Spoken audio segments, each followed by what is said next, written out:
दिल्ली की चहल पहल भरी गलियों में, जहां हर कोने पर जिंदगी अपनी रफ्तार से दौड़ रही थी, एक ऐसी कहानी शुरू हुई जो दो टूटे हुए दिलों को जोड़ने वाली थी। ये कहानी है मेघा की, एक साधारण सी लड़की जिसने जिंदगी की मुश्किलों का सामना करते हुए अपने सपनों को जिंदा रखा, और डॉक्टर रवि वर्मा की, एक प्रोफेसर जिन्होंने अपने दुखों को छिपाकर दूसरों की मदद का रास्ता चुना। ये कहानी दुख, हिम्मत, विश्वास और प्यार की है, जो समय और हालात की कसौटी पर खरी उतरी। मेघा का संघर्ष। मेघा एक 32 वर्षीय युवती दिल्ली के करावल नगर के रहने वाली थी। उसकी जिंदगी कभी साधारण थी। माता पिता के साथ एक छोटा सा घर, पढ़ाई का शौक और भविष्य के बड़े सपने। वो दिल्ली की एक मशहूर यूनिवर्सिटी में ग्रेजुएशन की पढ़ाई कर रही थी, लेकिन जिंदगी ने उसके साथ ऐसा खेल खेला कि उसके सारे सपने अधूरे रह गए। ग्रेजुएशन के सेकंड ईयर में उसकी शादी हो गई। उसका पति एक साधारण सा इंसान था, जिसके साथ मेघा ने एक नई जिंदगी की उम्मीद बांधी थी। लेकिन 2020 में आए कोरोना महामारी ने सब कुछ छीन लिया। उसके पति की मृत्यु हो गई और मेघा की दुनिया उजड़ गई। ससुराल वालों ने उसे अपनाने से इनकार कर दिया। मायके में भी कोई सहारा नहीं था। मेघा के माता पिता की आर्थिक स्थिति ठीक नहीं थी और भाई बहन अपनी जिंदगी में व्यस्त थे। मेघा अकेली पड़ गई। उसने पढ़ाई छोड़ दी थी, लेकिन अपने सपनों को जिंदा रखने की ठान ली। उसने फिर से यूनिवर्सिटी में दाखिला लिया और कश्मीरी गेट में एक छोटा सा किराए का कमरा लेकर रहने लगी, ताकि कॉलेज के करीब रह सके और रोज के ट्रैफिक की परेशानी से बच सके। मेघा का दिनचर्या व्यवस्थित था। सुबह कॉलेज, दिन में पढ़ाई और रात को खाना बनाना और सेल्फ स्टडी। हर रात ठीक 10 बजे वो पास की राशन की दुकान पर सामान लेने जाती थी। लेकिन उसकी जिंदगी में आर्थिक तंगी एक बड़ी समस्या थी। कई बार उसके पास राशन खरीदने के लिए पैसे नहीं होते थे और दुकानदार किशन लाल उसे ताने मारता था। पहली मुलाकात एक रात, जब मेघा राशन की दुकान पर गई, किशन लाल ने उसे फिर जलील किया। तुम स्टूडेंट्स पर भरोसा नहीं किया जा सकता, उसने तल्खी से कहा। 2000 रुपए बकाया है, पहले पैसे दो, फिर सामान लो। मेघा की आंखों में शर्मिंदगी और बेबसी थी। वो चुपचाप दुकान से वापस जाने को तैयार थी। तभी वहां खड़े एक शख्स ने उसकी बात सुनी। वो करीब 40 से 42 साल के थे, सादे कपड़ों में, लेकिन चेहरे पर एक गहरी गंभीरता और दयालुता थी। किशन, सामान दे दो यार, उस शख्स ने दुकानदार से कहा। कभी कभी पैसे नहीं होते, क्या हुआ? किशन लाल ने हिचकते हुए सामान दे दिया। मेघा ने उस शख्स की ओर देखा और धीरे से थैंक यू कहा। उस शख्स ने मुस्कुराते हुए जवाब दिया, कोई बात नहीं, ऐसा होता है। मेघा को बाद में पता चला कि वो शख्स डॉक्टर रवि वर्मा थे, उसी यूनिवर्सिटी में प्रोफेसर। वो शर्मिंदगी महसूस करने लगी कि उसने अपने प्रोफेसर को नहीं पहचाना। सर, माफ कीजिए, मुझे नहीं पता था, उसने कहा। रवि ने हंसते हुए जवाब दिया, कोई बात नहीं मेघा, हजारों स्टूडेंट्स हैं, सबको कैसे पहचानोगे? एक नया रिश्ता अगले कुछ दिन में था और रवि की मुलाकातें दुकान पर होती रही। मेघा के पास अक्सर पैसे नहीं होते और रवि उसकी मदद करते। एक दिन जब मेघा बहुत उदास दिखी, रवि ने कारण पूछा।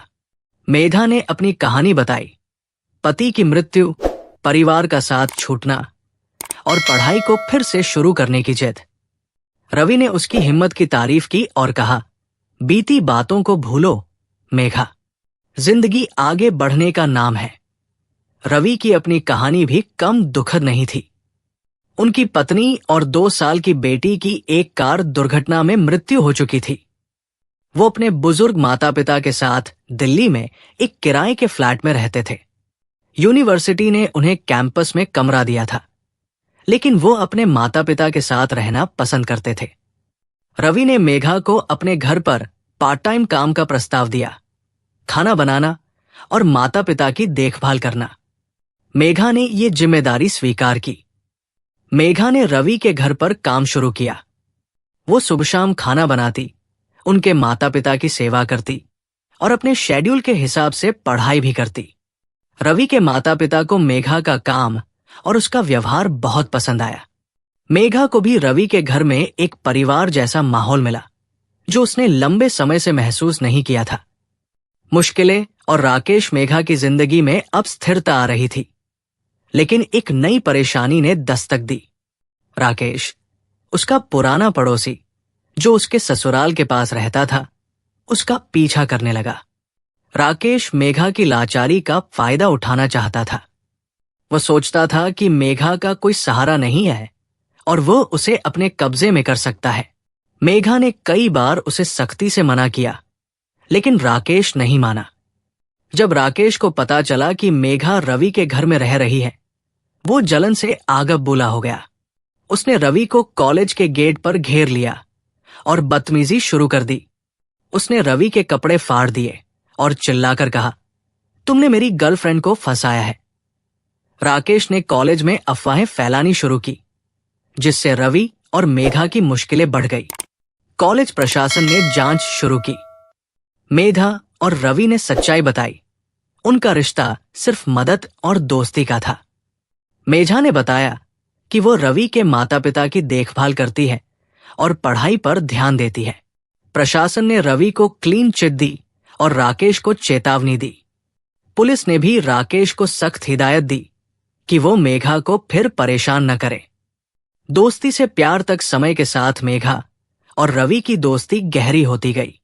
रवि के माता पिता मेघा को अपनी बेटी की तरह मानने लगे। एक दिन उन्होंने रवि से कहा, बेटा, मेघा अच्छी लड़की है, तुम दोनों एक दूसरे का सहारा बन सकते हो। मेघा और रवि दोनों इस विचार से संकोच में थे। रवि को लगता था कि उनकी उम्र का अंतर करीब 10 साल रिश्ते में आड़े आएगा। मेघा को डर था कि वो रवि जैसे पढ़े लिखे और सम्मानित व्यक्ति के सामने कुछ भी नहीं है।